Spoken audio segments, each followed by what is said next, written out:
What's up, guys? Well, UFC just ended a few minutes ago. Man, what a night. Lived up to the hype. Oh, boy. Now, before I start, let me just say I will be doing a separate post fight on Cotto versus Ali.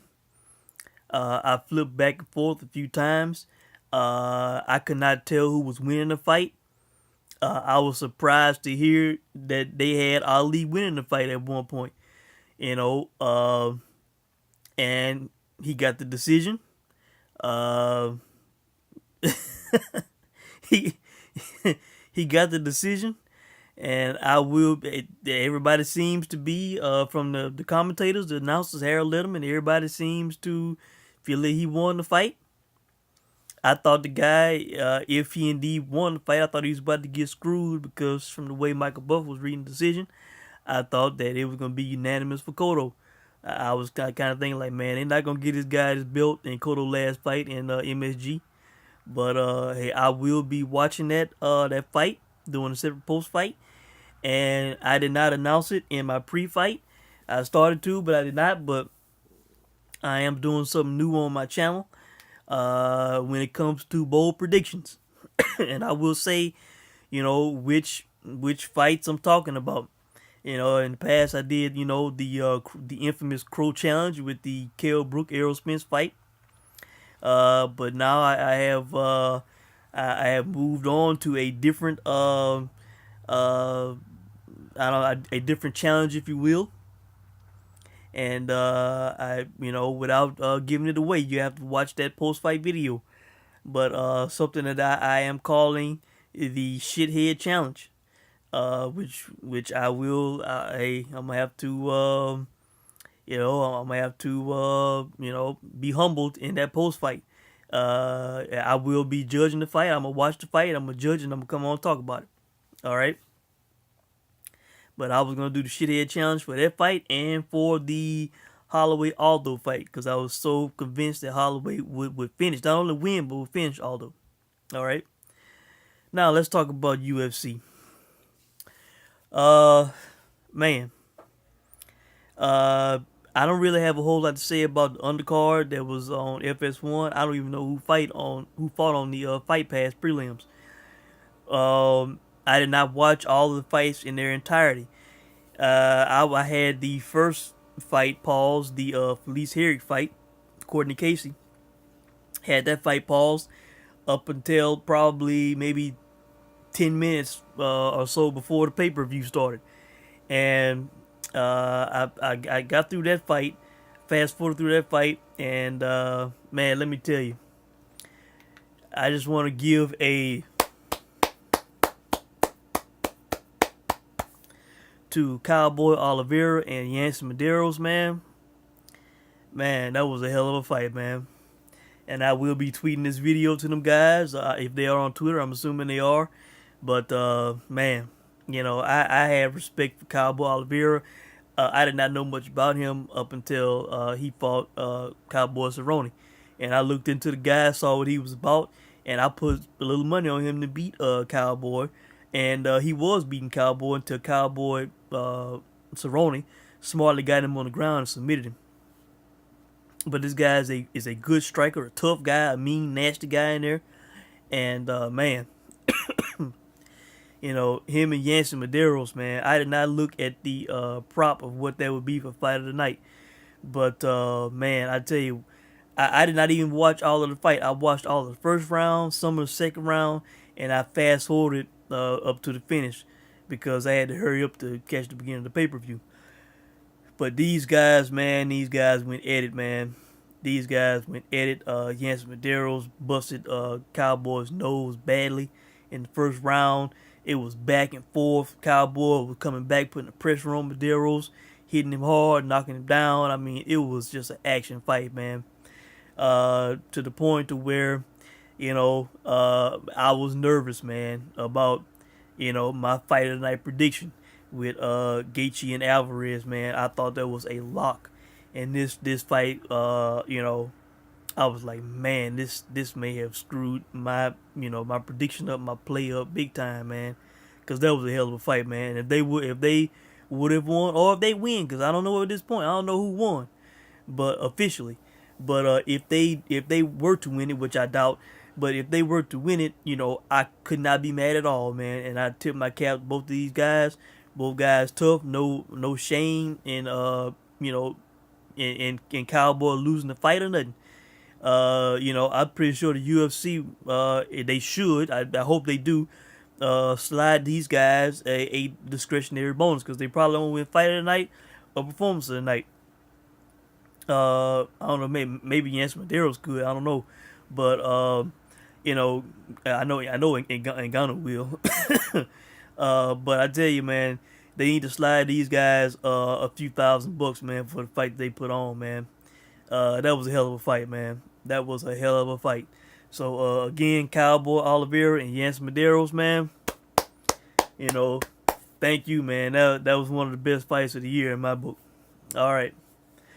Now on to the pay-per-view. And let me tip my cap to Paul Felder. He got, he put what's the guy, Alex Oliveira. He put him to sleep, man. At least that's what it looked like to me. I had to fast forward through that, but tip my cap to Felder. All right. Now, Tisha Torres won by unanimous decision against the Karate Hottie, Michelle Watson. I did not judge this fight. I enjoyed my seafood salad, during this fight. I watched the fight. It was a back and forth fight. I didn't even want to, I just wanted to sit and watch. I did not have an official pick for this fight. But it was a good fight. No shame in Michelle Watterson losing the fight. I think she felt that she won the fight the way she was smiling after the fight. But Tisha Torres got the decision. Congrats to her, man. I don't really have a whole lot to say about that fight. All right, now some serious business. First of all, before I get to it, who in the hell is booking the order of the fights for UFC 218? In my pre-fight video, I talked about the Cejudo Pettis fight following Tisha Torres and Michelle Watterson. And some genius at the UFC thought that it would be best to put Eddie Alvarez and Justin Gaethje, what was a guaranteed action fight, to put that second and have Cejudo and Pettis be before the co-main event. That was terrible, man. Cejudo and Pettis should have been after the ladies' fight. The ladies' fight, that was a good fight to get the card started. Both these women were going to bring it. They were going to fight as the women usually do in the UFC and in MMA, overall. But I don't know what they were thinking, man. Cejudo and Pettis should have been after the women. The crowd would not have been so let down after seeing the greatness that was Eddie Alvarez and Justin Gaethje. Now, I will be tweeting this video to Eddie Alvarez and to Justin Gaethje, man. Once again, let me, big time, man, big time. These guys, man. I have a short list off the top of my head. There are certain fights. If you say what are the best fights you ever paid for UFC, what are some of the best fights you ever saw on UFC pay-per-view, man? Fights where I was just sitting still, could not move, was emotionally involved. And I don't get emotionally involved in fights. I'm not one to jump up and down and scream and yell and all that kind of stuff, man. But it's certain fights, man, that will leave me frozen and just cannot think, don't want to move, have to concentrate, just in awe of what I'm seeing. One of those fights is Cowboy versus Nate Diaz, man, on the undercard. I think it was the co-main event of the Brock Lesnar Alistair Overeem fight. I remember during that fight, man, I was like, Dana White, take my money. Take my money gladly, man. Take my $55 at the time. Another fight is Hendo versus Shogun, man. You know, I did not have the big expectations going into it. I just knew that it was a legendary fight. You know, a fight with two legends, man. No way in hell did I expect that 5 round war that we got, man. I mean, a fight that was so great that I'm sitting there thinking, and man, this got to be one of the greatest fights of all time. And then Goldberg and Rogan saying before the pay-per-view's over that fight was one of the greatest fights, possibly the greatest fight in UFC history, man. And that fight deserved that accolade that night, for them saying that. Even in the moment, man, it deserved it. An amazing fight, man. That I have not seen from beginning to end since then. That fight has a special place in my heart, man. And this fight joins the list, man. Eddie Alvarez and Justin Gaethje, man. I tip my cap to you guys, man. This fight not only lived up to the hype, hell, it even exceeded the hype, man. These guys brought it, man. No losers in this fight, in my opinion. And I'm pretty sure at some point these guys will have a rematch, man. And when they do, I'm pretty sure it will be a 5 round fight. I'm pretty sure it will main event.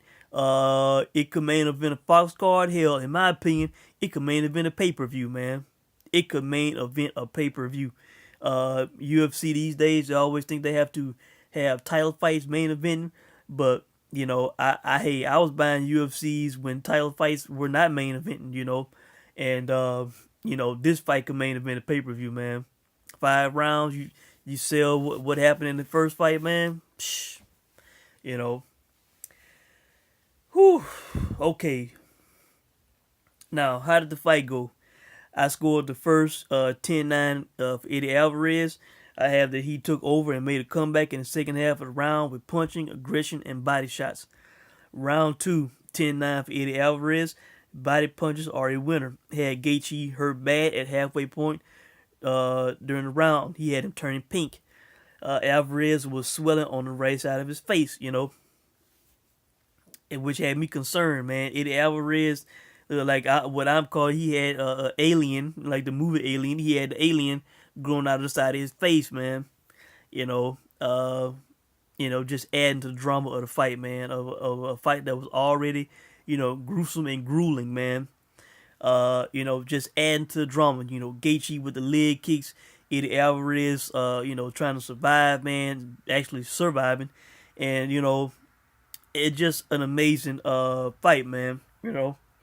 And in round 3, let's see, back and forth round. Eddie taking major damage on leg from leg kicks. He keeps coming forward and wins with a knee from a Muay Thai clinch and a few strikes on the canvas. Basically, he was pretty much out of it at that point. It was academic. One of the best fights I've ever seen on pay-per-view. Lived up to the hype.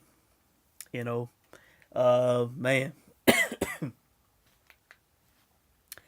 Again, man, this fight was amazing, man. And while I was nervous, man, I was like, man, Cowboy and Yancy Medeiros, man, they probably gonna get fight of the night, man. They got a lot to overcome to get fight of the night. I believe they did it, man, because I believe this fight. I think it had more overall back and forth drama, and I think the fight went longer, man. So with that being said, I think they won, and the fight had more significance. And it was highly anticipated, and like I said, lived up to the hype, exceeded the hype, man. And these guys, man, I tell you, man, will always have my respect, man. I was kind of rooting for Eddie Alvarez, to be honest, man. With him being an underdog again, this guy, more experienced guy, been champion in every organization he's been in, man.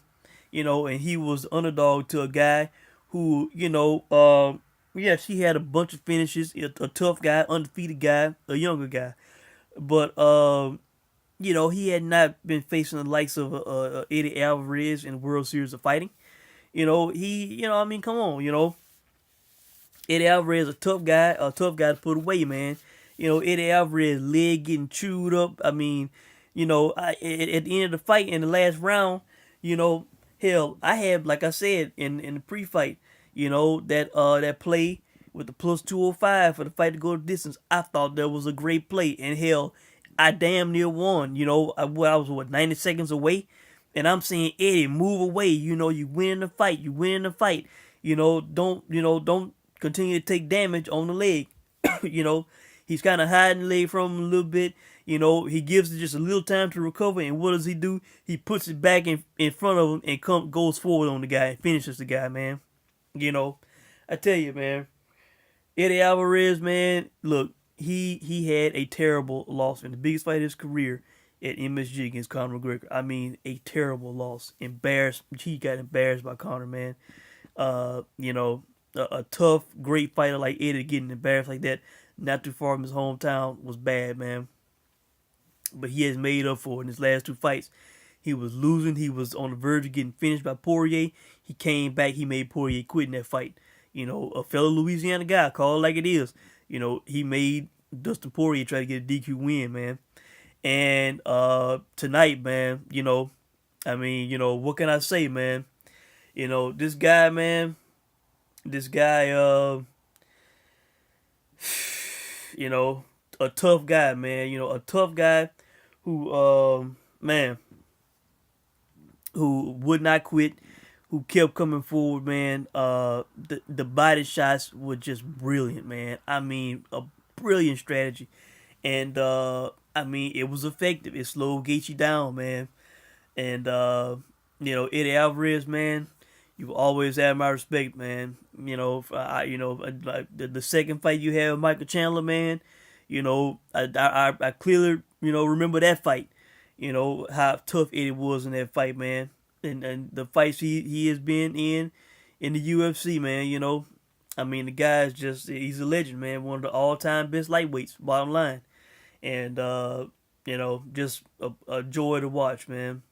And Justin Gaethje, this guy also has my respect big time, man. I did not see much of him before the UFC. I was not watching World Series of Fighting, man. But, I give this guy, tons of credit, man. A tough guy. As I said, you clearly could see from the Michael Johnson fight how tough this guy was, man. And, he does not have to be ashamed or embarrassed at all, Eddie lands that knee, man, and blood flies from the guy's mouth like a video game or some shit. The way the blood flooded the guy's mouth, man, and it was just a knockout, blow, man. The guy took tons of body shots, was tired of the fight, took damage, and he went out, man. But he went out on the shield, man, and it was. Again, that's gonna be on my short list, man. You ask me what the greatest fights I've seen on UFC pay-per-view, Alvarez and Gaethje, man. Not only was one of the best fights, but lived up to the hype, exceeded the hype, man. So, excuse me while I blow my nose, man. My nose is running. I'm working sick here, man, but I gotta come through for you guys, man. Man. And I gotta tip my cap to Eddie and Justin, man. Hell of a fight. Hell of a fight. And I'm pretty sure we will get that rematch, man. And, man, if it's anything like this, boy, woo, damn. But like I said, 90 seconds away, man, I would have got that profit, man, that $205 profit. But, I'm not mad about it at all. Because we saw a classic, an instant classic in that fight. All right. I banked on those guys' toughness, and I was playing those guys' toughness, but it didn't go the way that I felt it would. All right, as far as going the distance, Eddie did not play smart. He wanted to get a finish, and he got it. All right, man. Now, not much to say about the Cejudo Sergio Pettis fight, man. Look, I scored 30-26 for Cejudo. 10-8 in the first round, 10-9 and 2-3, man. It's complete domination. My apologies to Henry Cejudo, man. I said because of the him jumping out of flaming buildings that I was kind of hesitant, how he was gonna be in the fight. The guy is such a stud. such a specimen, man. I should have known better. I should have known that. This was. I mean, Pettis. He's been okay. He's been surging, whatever. But I mean, this was too much for the guy, man. Cejudo was just like I said on another level, one of the best in the sport in the weight class, in my opinion, man. I highly rate this guy, man. I would love to see a rematch between him and Mighty Mouse. I know he lost badly in the first fight, man, but this guy's a stud, man. And I should have known. I don't know why I didn't even think about it, man. But Sergio Pettis is a Pettis. And I'm pretty. He looks up to his older brother, who at one time was a phenomenal striker, and I'm pretty sure at Duke Rufus School that's what they do. They strike, mainly. Even though Anthony Pettis had some subs in his day, but man, I should have known that Cejudo's wrestling would have been too much for this guy, man. Just constantly take this guy down over and over and over, man. The Pettis is, at least I know for sure, Anthony Pettis, not a wrestler, man. He admitted it, in the lead up to the Poirier fight. He was just taking up wrestling this late in his career. So, and if that's the case with him, what do you think his younger brother, you think he is a all world wrestler? Come on, I should have known better, man. And this was a disaster for Sergio Pettis, man. So congrats to Henry Cejudo, man. One of my favorite guys, man. And hey, I wouldn't mind seeing him get that shot with Mighty Mouse. Hell, I think Joseph Benavidez, he is sitting up on the sidelines. I don't know if he's injured or what, but he probably wants to get that title fight. But Cejudo, man, I tell you, and this, I tell you, man, they should have kept my man Kyoji Horiguchi, man. Man, we did not get a Horiguchi versus Cejudo fight, man. That would be a great fight to watch, man. That would be a great fight to watch in the flyweight division, man. They should not have let that guy go. I don't give a damn if Ryzen paying him or whoever he's with are paying him $300,000 a fight. If that's what they paying the guy, the UFC should match that shit, man. They should have matched that shit. The guy, with the money that they can make in Japan with the guy headlining shows, being a big force, in the Japanese market with this guy, man. A young, damn good fighter, man. I mean, we missing out on some great fights with this guy in the UFC, man. Him and Cejudo, that would be a great fight, So, and I don't think Horiguchi, he didn't fight Benavidez either, so that's another fight that we could have got, So, just saying, man, I wish this guy was still on the roster. All right, now to the co-main event. Two of my favorite guys, Alistair Overeem and Francis Ngannou, man. This fight went pretty much the way a lot of people predict, man. The under was favored at under 1.5 rounds. Francis Ngannou was favored to win the fight.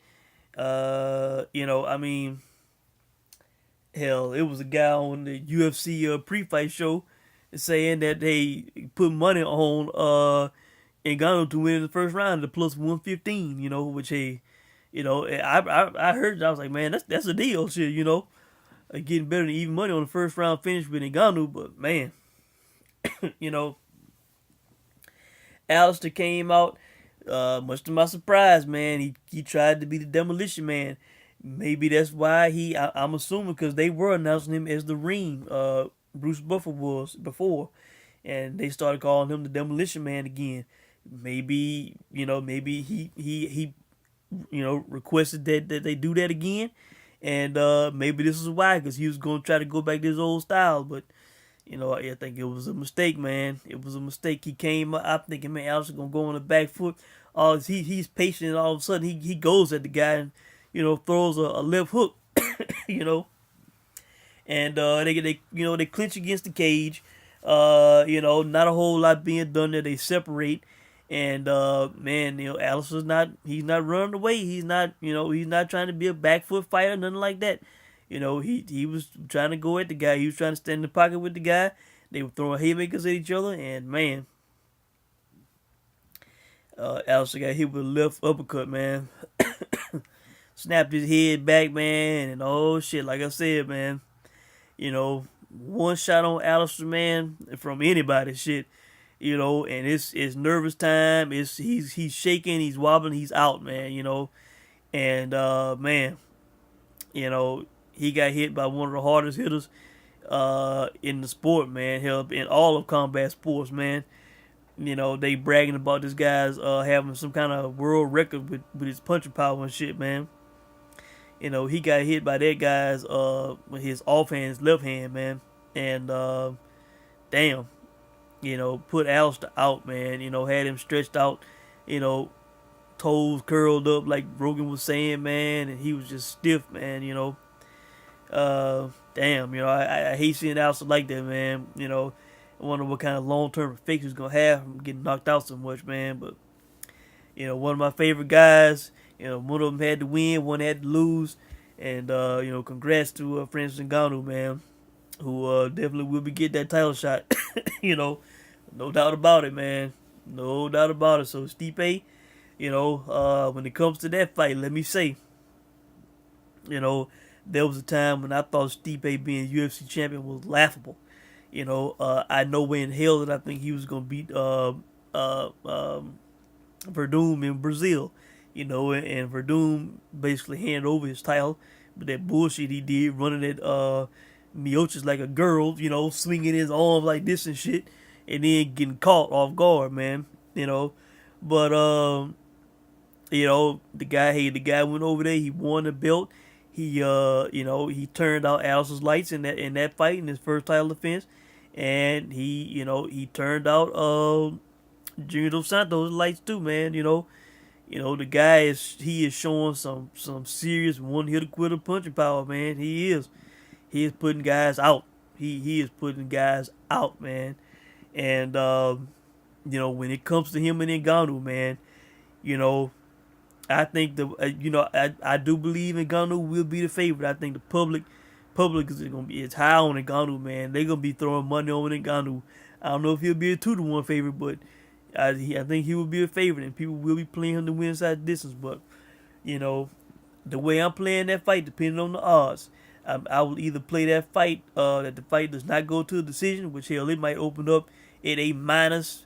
Like I was expecting this fight, to open up at a minus 1,000 to not go to distance. Anything less than that was a deal in my opinion. But when they fight, man, that shit might be a minus 700 with it being a 5-round fight or whatever. If it's in the minus 300s, man, that's a deal. That's a deal. But I might just play this fight to not the fight won't start round 2.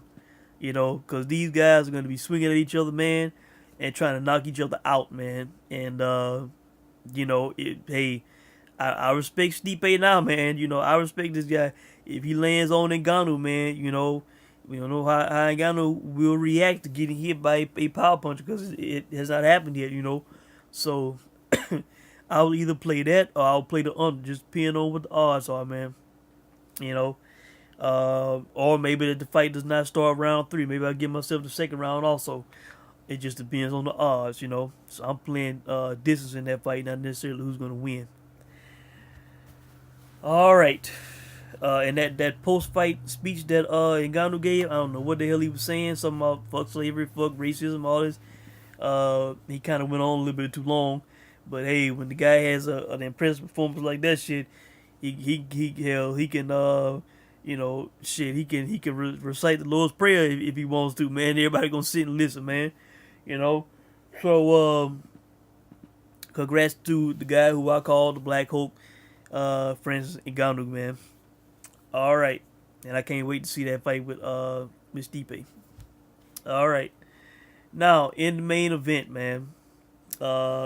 Congrats to Max Holloway, man. Max Holloway,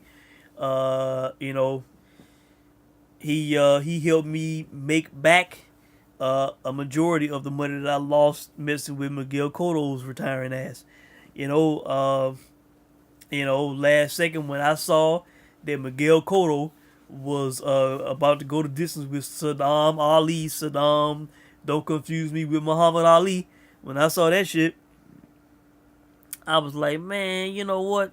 I was like, man, I'm about to lose this play. Let me kind of double up here on my Max Holloway prediction, man, because I strongly felt that he would finish Aldo.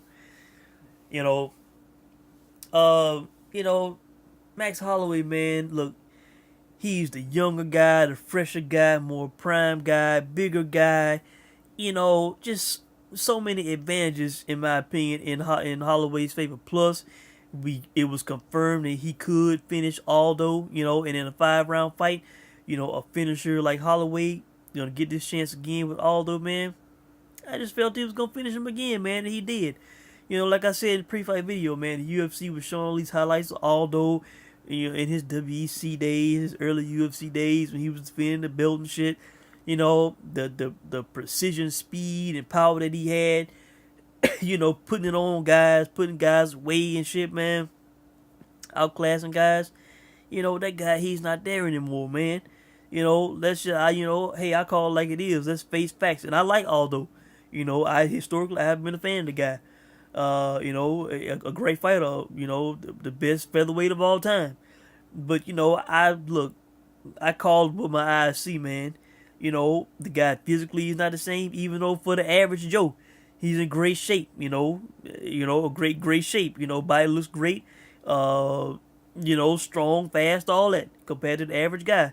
But to the guy who he once was when he was in his prime, he's not the same guy, man. You can see it in his face. You can see it in his body.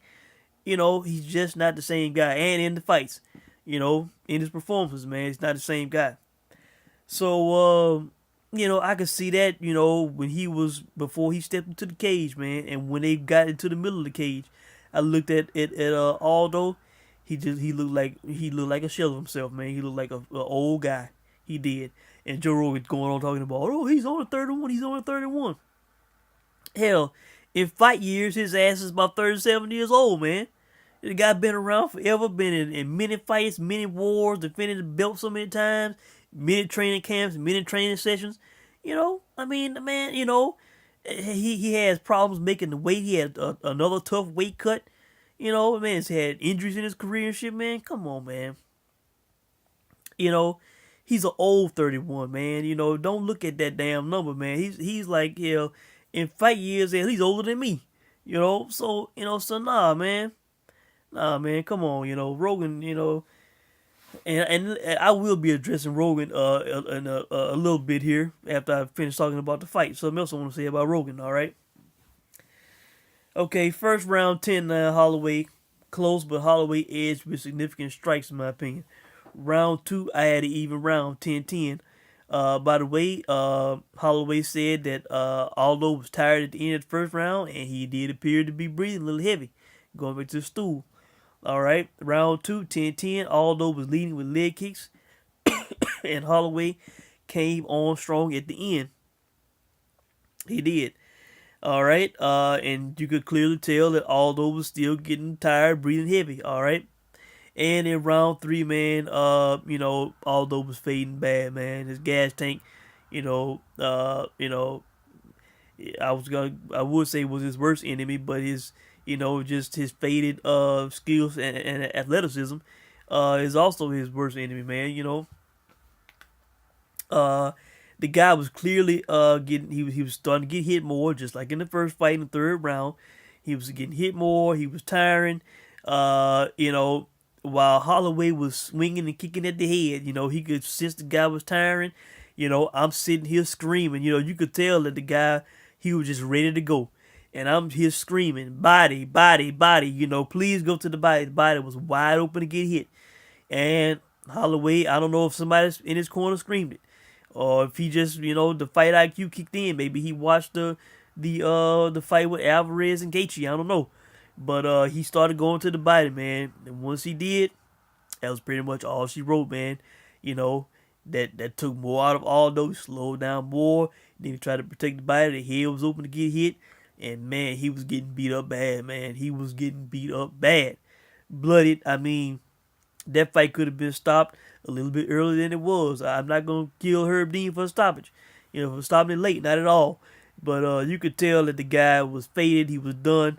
He was not going to come back, man. he was getting beat up too much and he was too tired. So maybe a little bit of damage could have been saved on the guy, man. But Jose Aldo, man, look, my advice, the way I see it, man, the guy should retire, man. He should retire, guys. He should, man. Because look, I was talking about him going up to lightweight, man. But yes, it will be better on his body not having to cut that extra 10 pounds.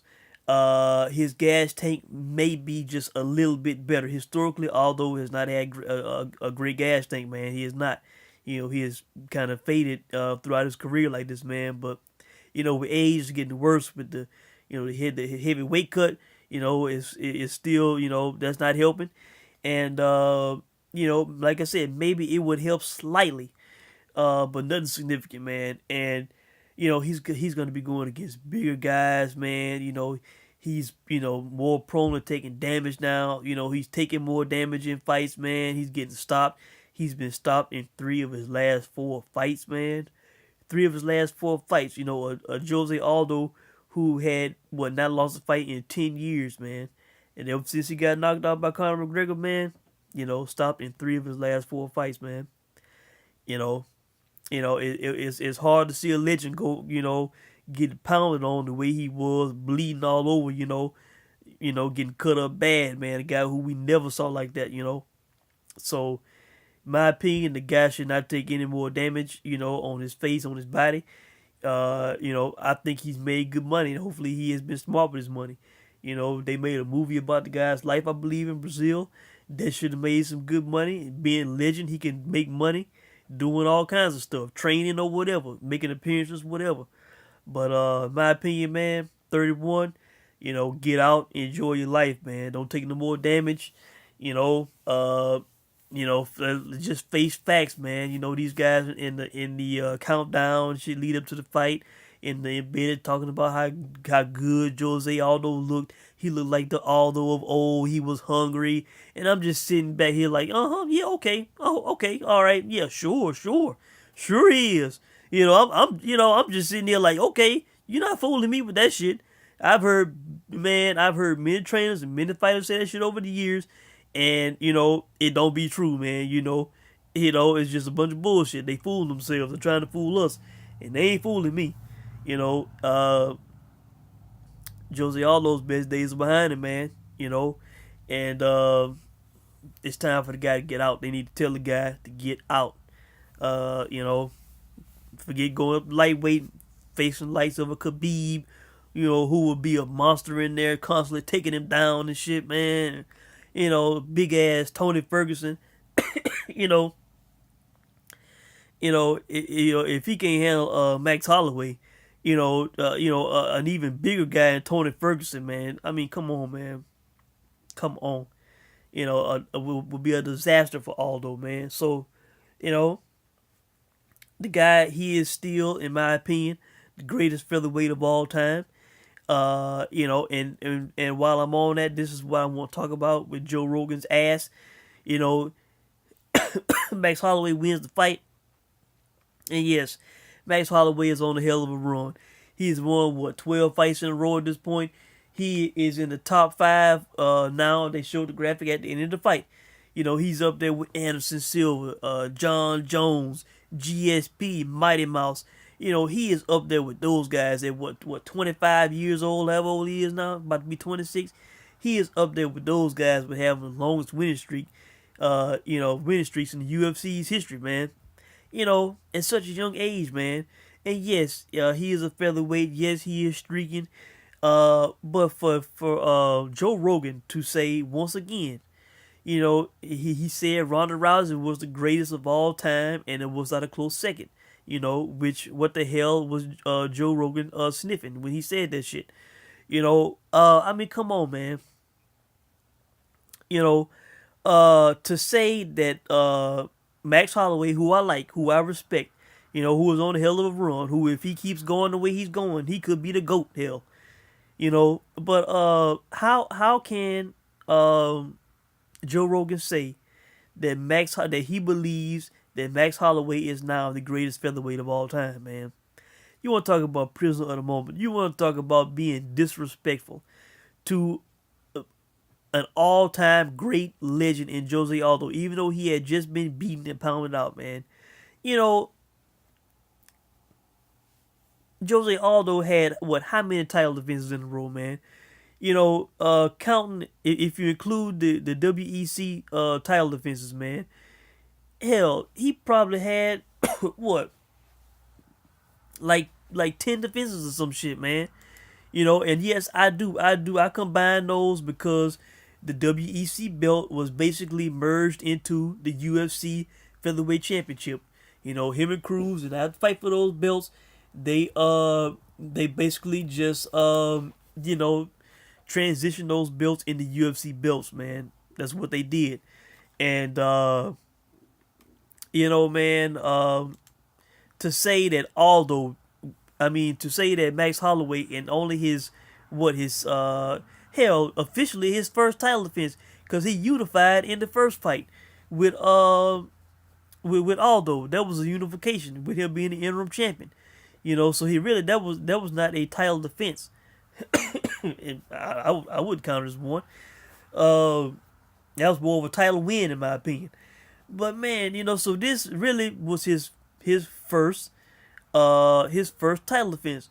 And after one title defense, you telling me that this guy is the greatest featherweight of all time?